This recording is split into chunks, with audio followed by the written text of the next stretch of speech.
লক্ষ্মীর ভান্ডার পাচ্ছেন রাকিবুল শেখ। কবে থেকে আপনার লক্ষ্মী ভান্ডার ঢুকছে কিও জানেন? কয়েকদিন থেকে কয়েক মাস ঢুকছে, কয়েক বছর থেকে যাই হোক।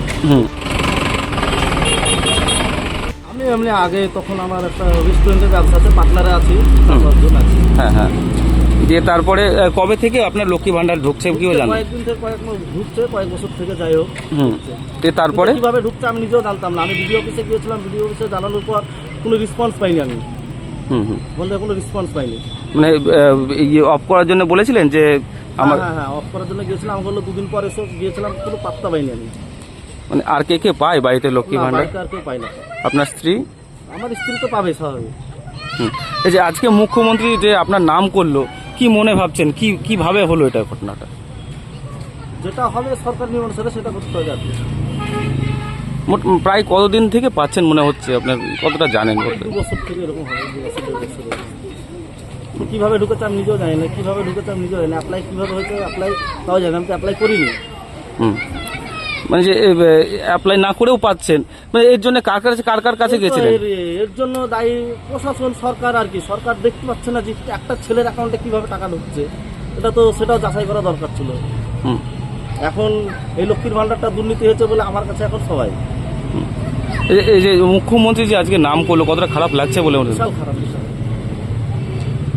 যে এই দুর্নীতিতে হওয়ার কারণ কি মনে হচ্ছে? তৃণমূল সরকার? না, রাজনীতি লেভেলের সঙ্গে তো যুক্ত নেই আমি। কোন কি করে হলো জানে, হয়তো আশেপাশে দুশ্মন থাকতেও পারে। মানে আপনার কোন ব্যাংকের অ্যাকাউন্টে রয়েছে এই অ্যাকাউন্টে? গৌরী গ্রামীণ মিনি ব্যাংকে, কোঅপারেটিভ মিনি ব্যাংক। যে কখন জানতে পারলেন যে আপনার অ্যাকাউন্টে টাকা ঢুকছে বা লক্ষ্মী ভান্ডার ঢুকছে? আমি জানতে পেরেছিলাম, সঙ্গে সঙ্গে জানতে পেরেছিলাম আর কি। আমি যখন আপডেট করি প্রায় মাঝে মধ্যে, তখন আমি যাওয়ার পর তখন ব্যাংকেও কিছু বলে না আমাকে আর কি। ব্যাংকেও কিছু বলে না। 4-5টা বন্ধুর কাছে পরামর্শ নিলাম, তারা ভালো ডিপার্টমেন্টে জব করে। তারপর ওরা বললো যে ঢুকুক, অসুবিধা নাই। ভিডিওতে যাওয়ার পর আমি এটা বলেছিলাম। কোন অফিসে, কোন দপ্তরে গিয়েছিলেন আপনি? ভিডিও অফিসে গেছিলাম। ভিডিও অফিস থেকে কি ছাড়া দিয়েছে? ও এখন নাই, ভিডিও যার সঙ্গে কথা বলবা সে নাই, পরে আসবে, এরকম কথাবার্তা। আপনার লোকাল পঞ্চায়েত অফিসে জানাইনি। ও লোকাল পঞ্চায়েত অফিসে জানতো না? তবে এমনি পাড়ার লোক জানতো বা কেউ? না, জানি না সেরকম। মানে কি চাইছেন যে আজকে মুখ্যমন্ত্রী আপনার একবারে পুরোপুরি আপনার নাম করলো, এবার নাম করার পরে এর মধ্যে তো কোনো সাহায্য চাই। এটা যদি যাচাই করে দেখতে যায় তো মনে হয় 45% বা 40% আছে এরকম। কি চাইছেন এখন? মুখ্যমন্ত্রী সাহেব যেটা বলেছে এটা পুরো আমাকে উল্লেখ করে, এটা যদি যাচাই করে পুরো পশ্চিমবাংলায়, তো এটা সবারই মনে হয় 40% পেয়ে যাবে আর কি।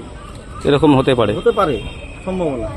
কিন্তু কীভাবে ঢুকেছে আমি নিজেও জানি। আমি তো অ্যাপ্লাই করিনি, আমার হিয়ারিংও আসেনি, কোনো ফর্ম ফিল আপও করিনি আমি।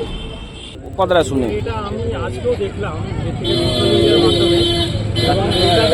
এটা হচ্ছে বিষয় যে লক্ষ্মীর ভান্ডার মানে তো সেটা ফিমেলরা পাবে। হ্যাঁ, তো যেহেতু উনি একজন মেল, তো তার অ্যাকাউন্টে কী করে টাকা ঢুকবে?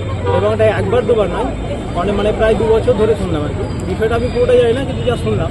তবে একটা তো এটা হচ্ছে প্রশ্ন যে একটা ছেলেদের অ্যাকাউন্টে কী করে ঢোকে লক্ষ্মীর ভান্ডার যেহেতু, অতএব এটা তদন্ত করা দরকার, চেক করা উচিত। যেখানে দেখা যাচ্ছে অনেক লক্ষ্মী ভান্ডারে তারা পাচ্ছে না।